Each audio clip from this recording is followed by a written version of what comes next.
আমরা দেখতে পাচ্ছি যে নতুন সরকারে একজন নতুন বাণিজ্য মন্ত্রী এবং একজন বাণিজ্য প্রতিমন্ত্রী যুক্ত হয়েছে এবং নিত্য পণ্যের সাথে জড়িত অন্যান্য যে সমস্ত মন্ত্রণালয়, প্রতিটি মন্ত্রণালয়ে একজন মন্ত্রী এবং প্রতিমন্ত্রী যুক্ত হয়েছে। সুতরাং প্রত্যাশা যেটা থাকবে সেটা হচ্ছে যে মন্ত্রী এবং প্রতিমন্ত্রী উভয়ে সমন্বয়ের মাধ্যমে বাজার ব্যবস্থাপনার ক্ষেত্রে যে দীর্ঘদিনের যে অনিয়ম সেইগুলোর ব্যাপারে তারা অবস্থান নেবেন। কিন্তু এক্ষেত্রে যেটি আমরা দেখতে পাচ্ছি যে সচরাচর বা সনাতনী যে উপায়গুলোতে চলে সেই উপায়গুলোর মধ্যেই তারা এখনো ঘুরপাক খাচ্ছেন। আমার আসলে অনুরোধ থাকবে নতুন মন্ত্রী এবং প্রতিমন্ত্রীদের প্রতি যে হুট করে বাজার ব্যবস্থা ইমপ্রুভমেন্টের কাজে ঝাঁপিয়ে না পড়ে জিনিসগুলো যাতে বাজারের পুরো বিষয়গুলো তারা যাতে সম্যকভাবে উপলব্ধি করার চেষ্টা করেন। অনেক সময় যেটা হয় যে নতুন মন্ত্রী প্রতিমন্ত্রী বিষয়গুলোর ভিতরে ঢুকতে চান না এবং অনেক সময় রাজনৈতিক ভাবে অনেক ধরনের চাপ থাকে, ফলে এক ধরনের মিডিয়ার সামনে এক ধরনের মন্তব্য করে বসেন। ফলে দেখা যায় যে যখন ভোক্তা দেখতে পান যে সেই অনুযায়ী যখন কোনো প্রতিশ্রুতি হচ্ছে না, তখন তারাও আশাহত হন।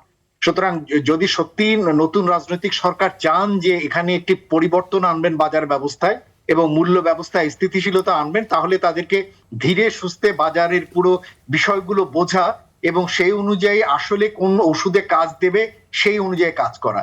সচরাচর যেটা হয় যে মন্ত্রণালয়গুলোতে এক ধরনের প্রেসক্রিপশন রেডি থাকে।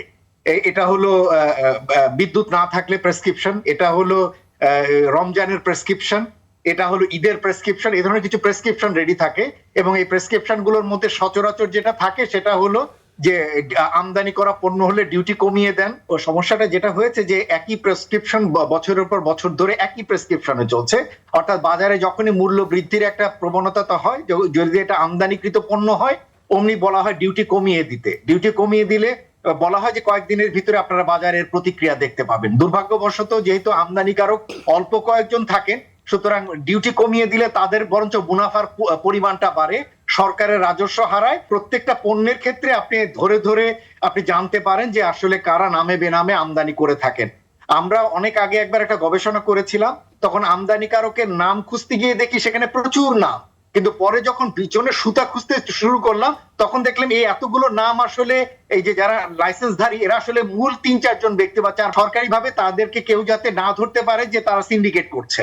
সুতরাং এই জিনিস এখনো চলছে এবং আমদানিকারকের বিভিন্ন লাইসেন্স দিয়ে তারা নামে বেনামে আনছে, কিন্তু তাদেরকে কন্ট্রোল করা বা নিয়ন্ত্রণ করার আসলে এক ধরনের অসহায়ত্ব আমরা দেখেছি। এমনকি এই যে অন্তর্বর্তী সরকারের সময়কালে তো আমরা দেখেছি যে বাণিজ্য উপদেষ্টাকে বুড়ো আঙ্গুল দেখিয়ে তারা তাদের মতো মূল্য বাড়িয়েছে।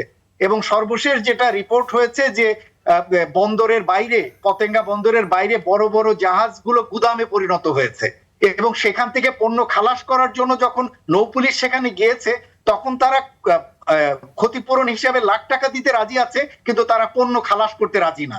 এ থেকেই বোঝা যায় যে লাখ টাকার ক্ষতির চেয়েও তাদের পণ্য মজুদ রাখাটা তাদের জন্য বেশি প্রফিটেবল।